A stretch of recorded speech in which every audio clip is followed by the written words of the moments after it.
Andersen. Alright, you guys, time for an adventure. A junkyard adventure. It's been a lot of those lately. Alright, you guys, have I ever told you how much Mike loves taco time? I'm gonna owe him a lot after this. Okay, we're back at Linwood Pick and Pull and going to check if that motor is still in the S55. Hopefully pull. Fingers crossed. All right, there's a goose here. Yeah. Anyways, over this way, guys, if you remember. Oh boy. Oh, it's here. I saw the hood gone. I thought it was gone. All right. Darn it. Okay, guys, let's see what we can do. It's gonna be a process. All right, guys, this is where we're at right now. I just pulled off engine bolts. We've done a bunch of stuff up top, trying to get it ready to hopefully yank out just with the transmission. Mike did the drive shaft bolts back here. Exhaust is already undone, luckily, and yeah, it's just gonna be a bunch of little stuff to try to get out of the way. Probably try to get these radiators out of the way. Thought about keeping the oil cooler, but maybe not, because I mean, if I end up using this, probably gonna need some type of universal setup anyway, so see what we do from here. All right, guys, this is what the mess looks like so far, but we're trying to get the radiator out. I know there's a lot of connections on anything M113K, and especially the S55, fancy car, so it's got a lot of stuff in the front, but close to getting the motor at least separate from everything right now. I took the harness last time, so. Oh, off like the alternator stuff? Yeah, the whole harness off the motor. Okay, radiator's out, guys. If you guys want it, anyone around, everything's still in good shape. We didn't break anything, so a few hoses cut, that's about it. But Come up with it. What's that? The training line will come up with it. Yeah. I think we need this training line. Is that a training line? Looks like it. That's maybe. Yeah, it was. Yeah. The return. Let's just cut that fucker. It shouldn't be attached to anything, I don't think. It'll be attached to the tranny. Oh yeah, to the tranny, but I don't think it'll get in our way. Maybe. It's just gonna dangle in the fucking way as well. We can undo them. They're two banjo bolts on the transmission itself. All right, well, it's getting closer and closer. We're gonna try to rip everything out as one and then unbolt the tranny after it's out. So we gotta wait till everything's ready. Probably be hanging us up. Yeah, two hoses. Oh, this thing's all full too, power steering fluid. Might be able to flip that up. Yeah. All right, couple things left to figure out, guys, and then once we know we're ready to pull, then we can go grab the engine crane. All right, guys, we are pretty close, so I'm gonna go grab a wheelbarrow, some drip pans, and then probably make another round trip back to grab the crane.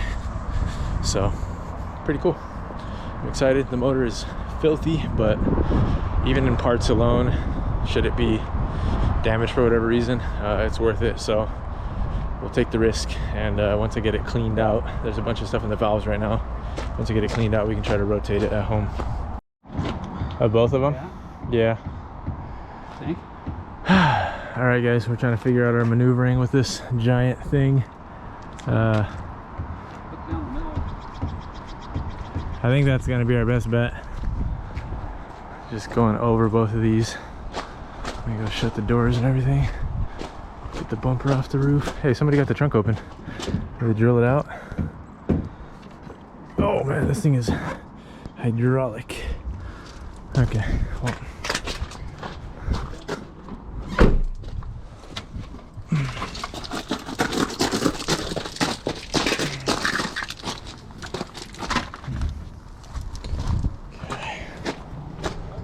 Yeah. You think so?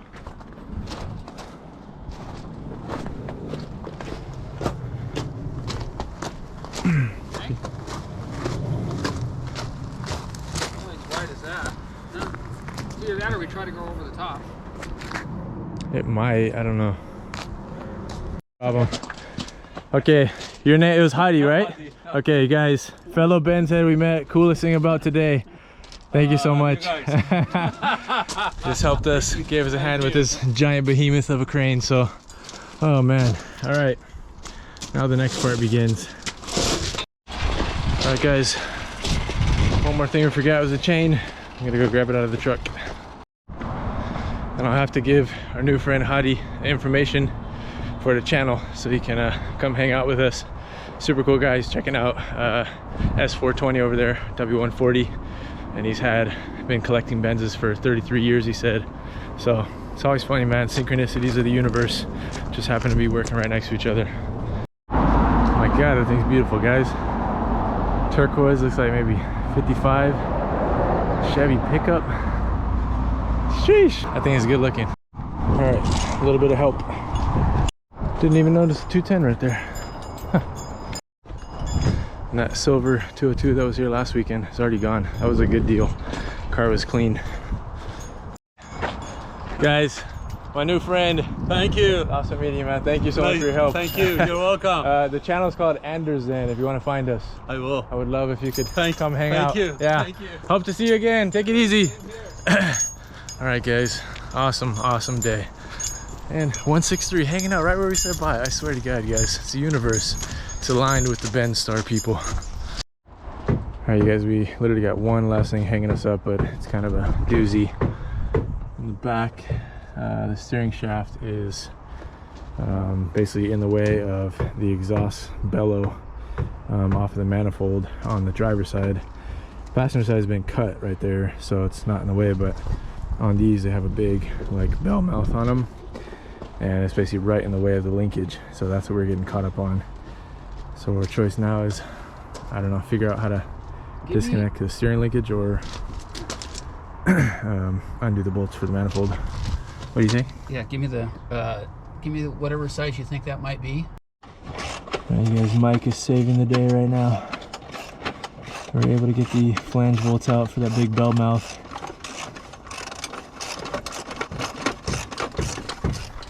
Big block Mike strikes again.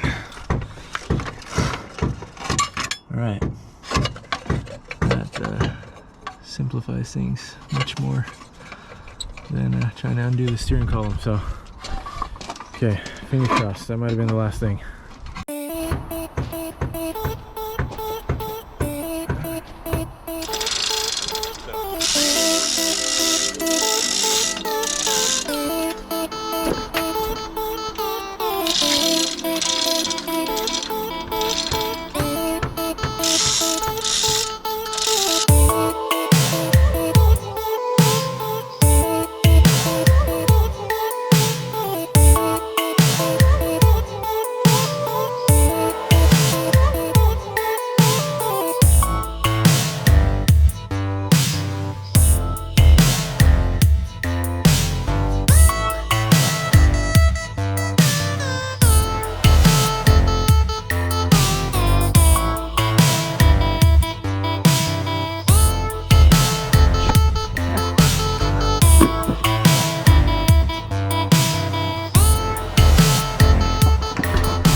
Let it down, we can get the tuning off of it. Okay. Let's take a thumbnail. Do you remember what that is now?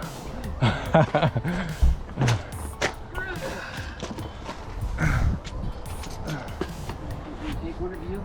Ready now? Let me get both of us. Stand right there. Stand right there.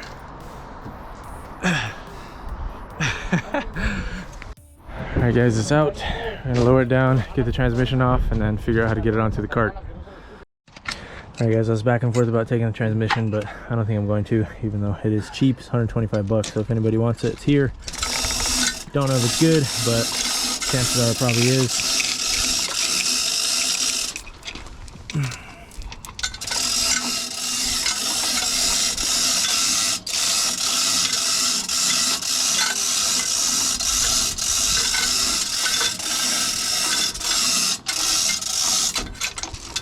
I gotta undo the flywheel bolts for the torque converter come off on this side, and then load this thing onto the cart. All right, well guys, I owe Mike a lifetime supply of taco time. Yeah. And that was a pain, dude. This thing is, it's like forbidden fruit. But we're okay now. Haul this thing out of here. Sheesh. All right, you guys, we are here. You guys are dirty. About 400 bucks, and ready to load it up into the Tundra. That was a job. All right, you guys, she's officially loaded up. Remind us to never do this again. Yeah, I think I'm not gonna do this again, guys, but all right. It was a fun journey, at least. Time to go home. All right, guys, as promised, taco time. You're in the drive-thru or you're parking? Parking. All right. For the supercar fans, not a car you see often. I think that's a Murcielago, I don't know. You can correct me. I don't know about these cars. Just know about old dirty Benzes. Alright, you guys, back home now. Got the engine hoist all set up. Gonna go ahead and grab this thing out of here, and I'll probably leave it hanging for a bit. I might even wash it while it's just hanging. Gonna have to figure something out for clearing the valves out. I'll probably have to pull all the spark plugs and just clean and spray with compressed air to get them as clean as possible, because to be able to get the engine stand piece on to the back of the motor, we're gonna have to get the torque converter off, and to get the torque converter off, we're gonna have to spin the engine. So we're gonna have to do something to get them as clean as possible before doing any of that. So see what happens. All right, guys, Mike's taking off. Huge thank you to him. Definitely was not going to happen without his help. So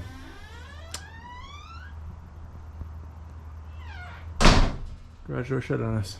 All right, guys, I don't know what video this is going in. Probably maybe tomorrow's end of the junkyard video, but we're back with Lewis. Came to visit again. Hi. Brought by his Porsche, and gonna go take it for a quick spin. We just did some injectors, cleaned out some injectors for him. Yes, you guys have seen me use the machine before, but your buddy's got a Supra B58, right? So yep, with Ford injection. Going with some 1000cc injector dynamics.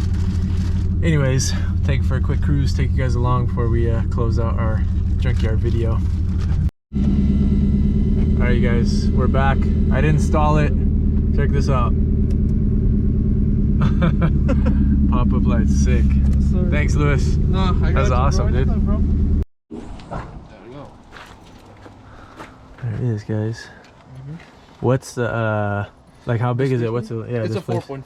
4.5? 4.5. This is the early one, so this is the non-interference motor. Only the US pack got the non-interference motor, but the European pack, after they all got interference motor, and the US pack after 85 they start using interference motor. So this is like the reliable but that's the good, slowest yeah. one. Well, at least non-interference. If something goes wrong, you don't got to worry about bent valves. Dude, this is crazy. A flat plate. This is like a V8 Boxster, basically, right? Basically, yeah. This is crazy. Yeah, it's basically like two 944 engine, just JB welded together. Yeah. Wild. Mercedes paired up with the Mercedes transmission. Yeah. The 5-speed or the 3-speed. They also use Mercedes 3-speed. That's crazy. Cool car, guys. All right. That's one for the memory books. I get to say I've driven a Porsche 928 with a V8 and a manual. Pretty cool. What is that hanging out the front right? Is that the alarm? I think so. It's trying to spit it out. It doesn't want it anymore. Super cool. The seats are really comfortable, actually, too. I like it. Good experience.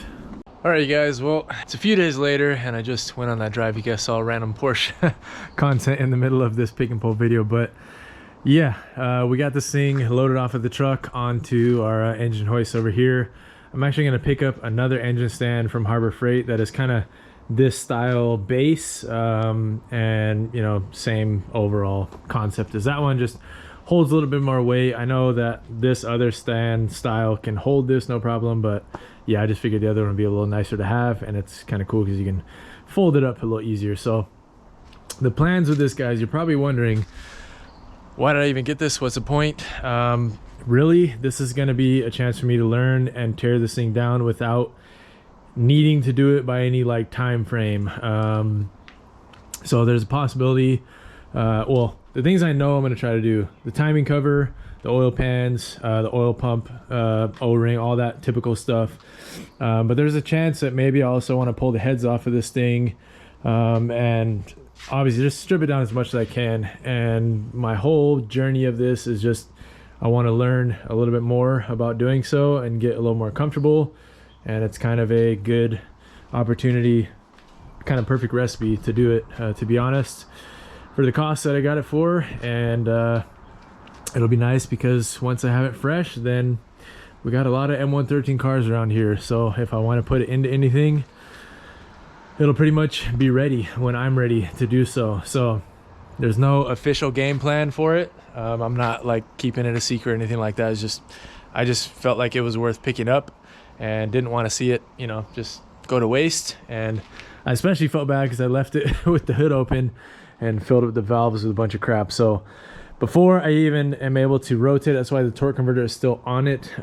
Before I can rotate it to get it onto the engine stand, I need to pull all the spark plugs and you know, shoot it out with air. I filled it up basically with WD-40 in here, so it's not going to like corrode or anything while I'm waiting on things. But that way I can vacuum out and compress air out everything I can before I try to rotate the engine at all, because, you know, no worth possibly damaging something. So we'll do that and be able to get it as clean as possible. And if I don't feel like I'm going to be able to get it clean as possible, then there's a chance that I would just start tearing it down on this thing and taking the heads off before trying to rotate the engine. So we'll see. I will keep you guys updated. This might be like its own little kind of spread out build series of, you know, rebuilding the M113, but it's just something I was really excited about and great chance to learn. So that's what it is.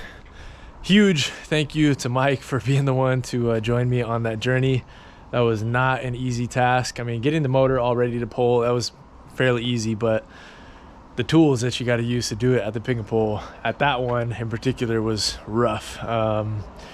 Mismatched wheels and the big engine hoist, and then me wheelbarrowing a, you know, probably 400-pound lug of engine. I don't know what this is, 350 pounds lug of an engine in a wheelbarrow.